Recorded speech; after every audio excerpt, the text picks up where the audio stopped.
very exciting episode of the menu. I'm still going traditional.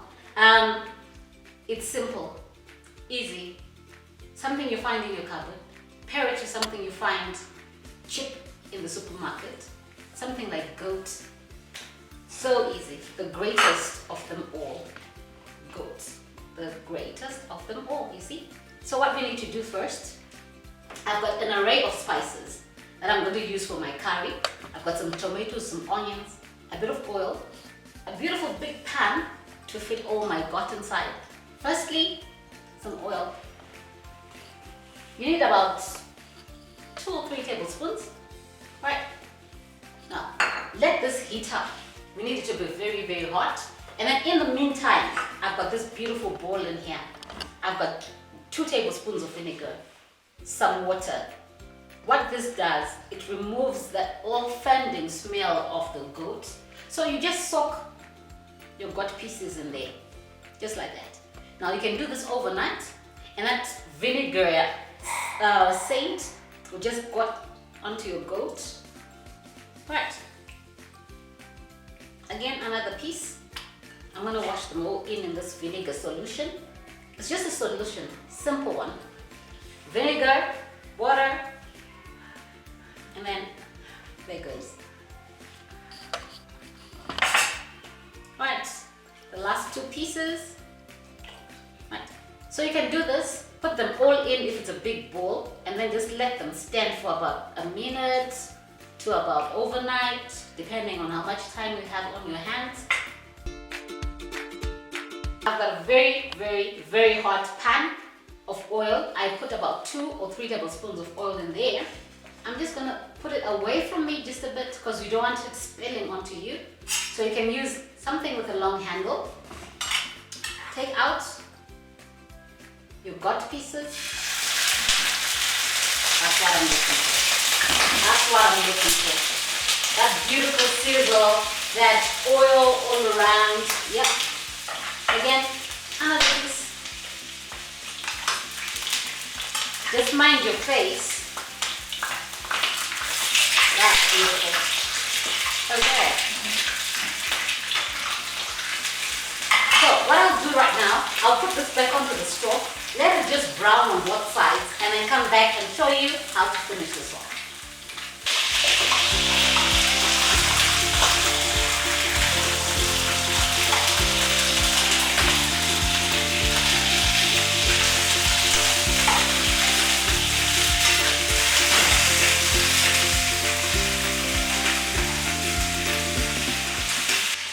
Right, so I've just closed this up for a bit. Remember in here, I've got some goats. What I did, I took it, put it in a solution of vinegar and water, and I just rinsed it. You can let it stay overnight. And then now I browned one side, closed this up, and then I'll be going on to my tomatoes and onions. Right, this time I'll be grating.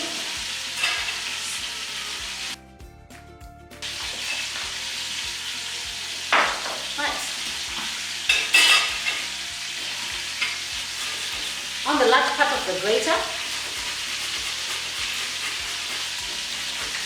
just grate this all up. I'm going to do an all-in-one curry dish here. Yep, then the other one.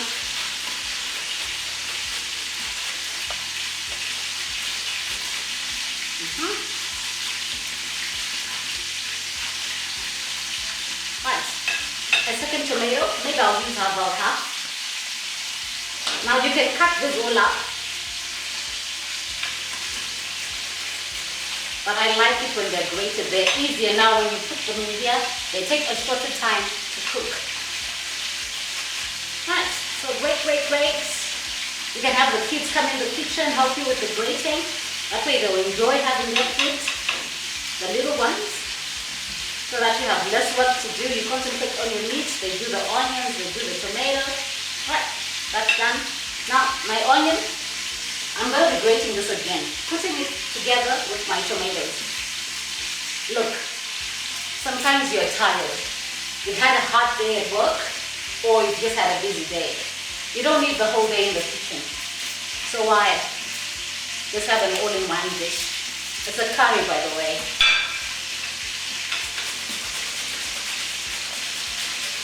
I'm just breaking this all up into the same pot with my tomatoes. Yep.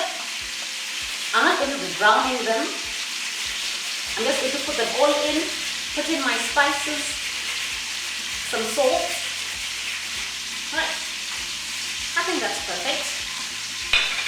So, this looks beautiful. In order for you not to burn, just slide it away from you. You don't want your face to be burnt. I've got a friend of mine who says, women don't burn, women don't burn, women don't burn, but you will burn. So, there we go. It's beautiful. It's golden. As you can see. I could actually have this meat like this right now and then just serve it in a plate, enjoy it like that. But apparently some people wanted curry, so we'll go with the curry. The tomatoes and onions. Right. Right. So if it's still bubbling up, for you not to burn your face, you can put it aside again. Some barbecue. A very generous amount of curry powder. Remember, this is the main ingredient. A lot of it. Some curry powder. I'm just going to add in some salt. Just about a teaspoon or less. Close this up. Just close it up. Come back after about 5 minutes and finish this off.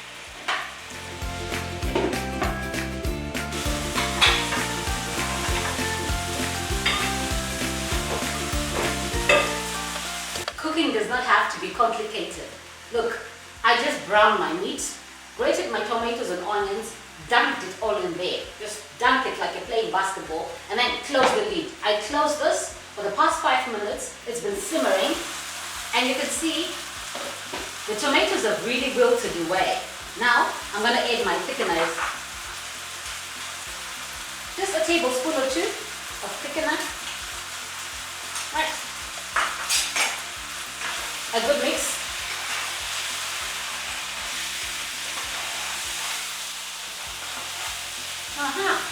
And then in goes some water.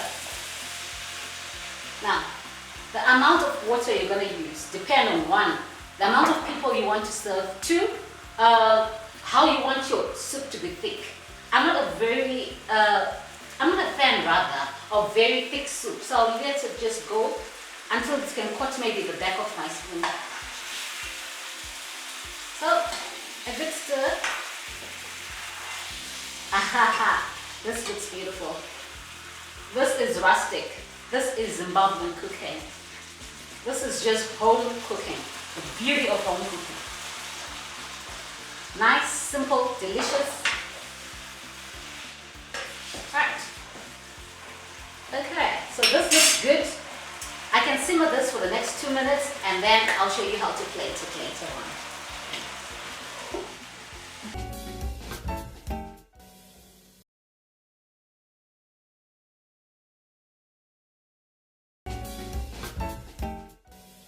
Today on the menu, we are so proudly Zimbabwean. In this proud nation of ours, we've got a lot of tribes that we have with us. The Shona, the Ndebele, the Kalanga, amongst so many other tribes. Now, my grandmother was part Ndebele and she taught me how to do this beautiful dish of manguchu in dori. So to do this, I'm going to put my semp or manguchu in a bowl. I'll add in some cold water. Now, what happens is you need to soak this stew overnight because this is just maize meal yakajurwa. They grind it, they pound it, and then it's broken down.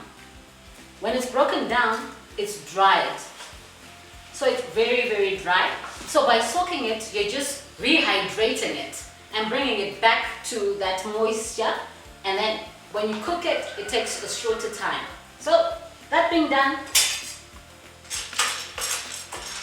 I'll now take this into a pot of boiling water. Right, just try to drain as much cold water as possible while you put this one. Right, I'm not taking out the water, I'm just taking out the dried manuchu, the sand. Right, here we go. Give it a stir. Now this takes about 30 minutes to an hour, depending on your heat. Now before I add in my dovi, I'll just add in some salt. Yep. Let it go, let it simmer. You need 30 minutes, an hour. I'm going traditional. This recipe or this meal is something my grandmother introduced to me. Now the good thing about sem, you can have it as a substitute for bread and then have it with your tea. And then you can also use it as a main meal, lunch or dinner. So here, remember this is ground maize. You take it, tantile duri, tait, huh? This is how our grandmothers used to do it. Now, you put it in a pot with water, boiling water, let it boil. It will actually double in size and become soft to the touch like that. And you can actually taste it. Right, I've tasted. I've got some water. I still have some water in my sam because I want to add in dovi. Now when you add in the dovi and your sam is dry, I also coat it. You want it to be coated so that it coats all the grains, and that's beautiful. Now, as much or as little as you like. I like a lot of dovi, so why not have a lot of dovi? Just in there. Look, all these recipes that we show you take about 5 minutes to cook. So cooking is fun, it's simple. You don't need so many ingredients to have something beautiful, to have something perfect and healthy. Yep. I'm just now mixing it. Now there's something about dovi kanaraidva, so it smells beautiful. Right. Okay. Let's take a kurimona, so the same way we do with sadza. And when you're cooking sadza, make sure your whole body is turning with you. All right. Okay. So now I'm reducing the heat. I need about a low heat, about 1 or 2. Because this looks beautiful. Hey. And to pair it up, I use a traditional Zimbabwean pot. These are our own pots here in Zimbabwe. You get into a house, you've got this pot, you know that one is from Zimbabwe. Yep. So, no matter we replace this not the casserole, those are English. This is our own. Right. Okay. Let's just close this up. What I'm trying to do, I'm trying to have it needs to simmer. The heat is on about 1 or 2. It's a low, gentle heat. Let it simmer for about 10 to 15 minutes and you're ready to serve.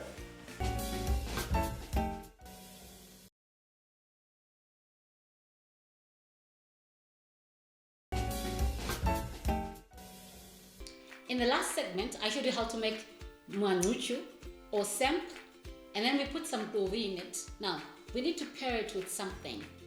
And I'm thinking, let's keep the traditional theme.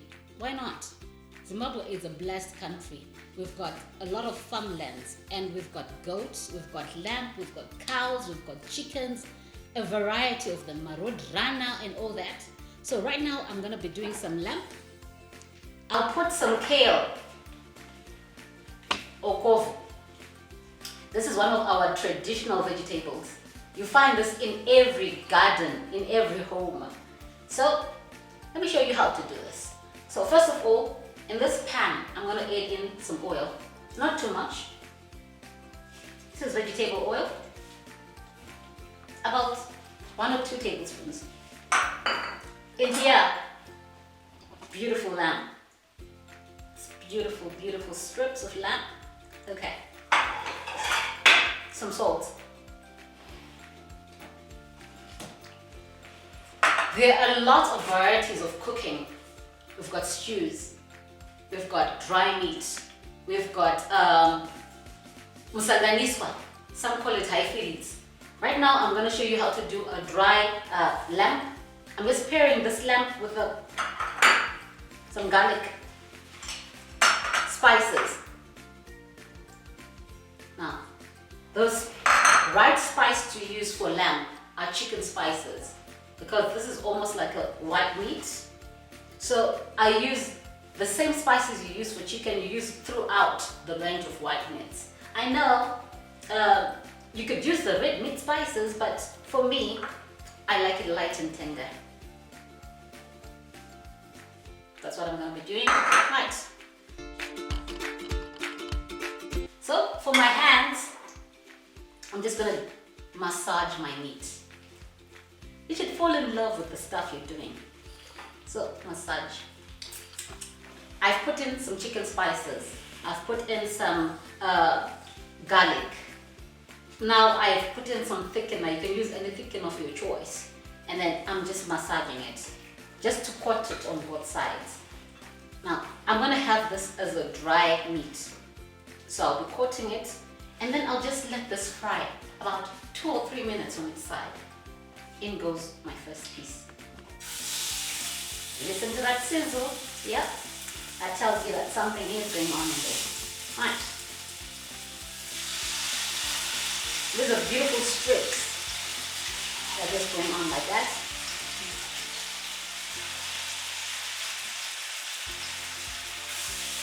Lamb is beautiful and tender.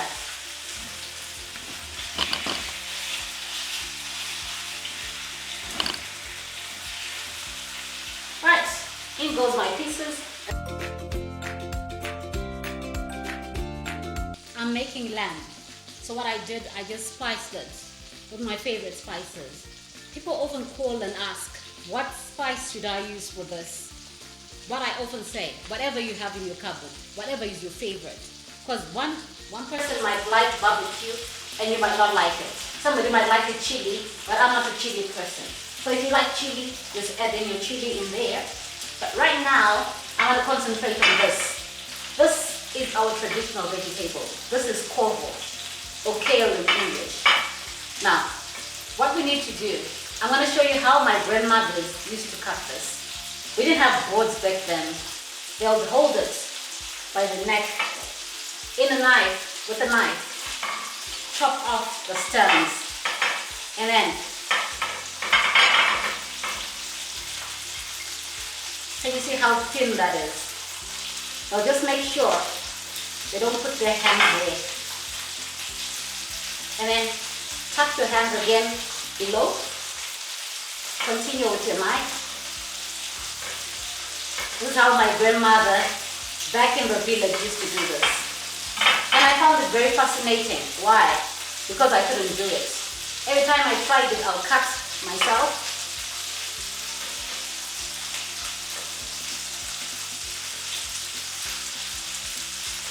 But now that she's gone, I like to do it the same way she used to do it, as a memory to our great-grandparents. And I know most of you also have the same experience. A beautiful cut. You see, they have to be so tiny. You can even make them smaller than this, because if they're big, they irritate to eat. So try to have a very small, chopped, very tiny vegetables. Right. As I finish this off, I can see it's browning. It's on a low heat, about 4 or 5. Now I get to turn it. This is beautiful. Look at this color. That's what I'm looking for. That's done. Yep. Okay. This is browned beautifully.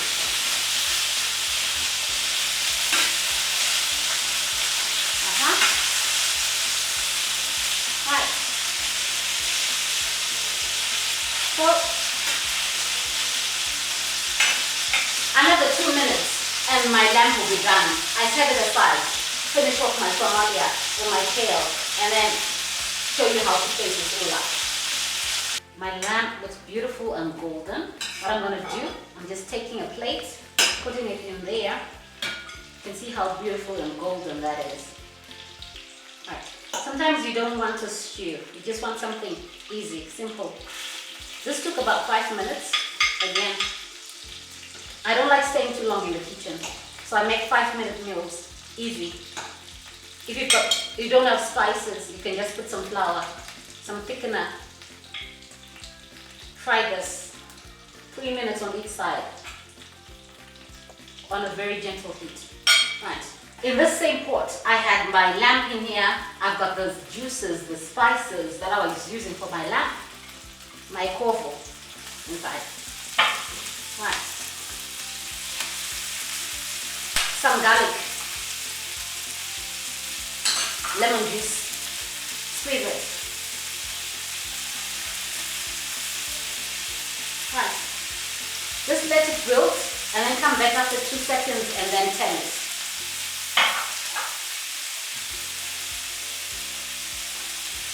In here, I've got some vegetables, some kovo, but I added some garlic and a bit of lemon juice. I'll put it to the side of my lamb.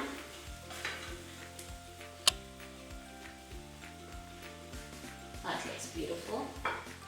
Yep. Remember, we've got some garlic just to give flavor to your kovo. Next, I'll have to plate. I did a goat stew. Remember, this is dry. And we've got some dry vegetables again. We need a stew. So people can have a choice of lamb or goat, something different. Go away from the chicken, go away from the beef. Some goat. Just plate it. Okay. That looks beautiful. I've got big pieces of goat meat that I did a curry. Okay, and now for the stew, just drizzle it on top so people can have as much stew as they need. This is a curry. Right. Instead of doing the traditional of cooking sadza, I decided to do something traditional, but something my grandmother taught me. This is manguchu anedori sem. Let me just bring my plate closer. This is a feast for kings. This is a traditional Shona meal. Now I'm serving this, my goat stew, some dried lamb, some kale with some garlic, lemon. Now manguchu or sam inedori. A generous serving. This is beautiful. Yeah. We've got a huge appetite. We are African. We love our food. And now, in here, I've got some green pepper. I'm just gonna make a beautiful drizzle on my stew, just to garnish it. This is a beautiful curry. I used some curry powder, some chicken spices, and then I did my goat meat with a thickener. And it's beautiful. It's just gonna pair well now if you like your samp with some stew or you like it dry. What I'll then do is take some sugar, sprinkle sugar, have my cup of tea, and I'm ready to dig in.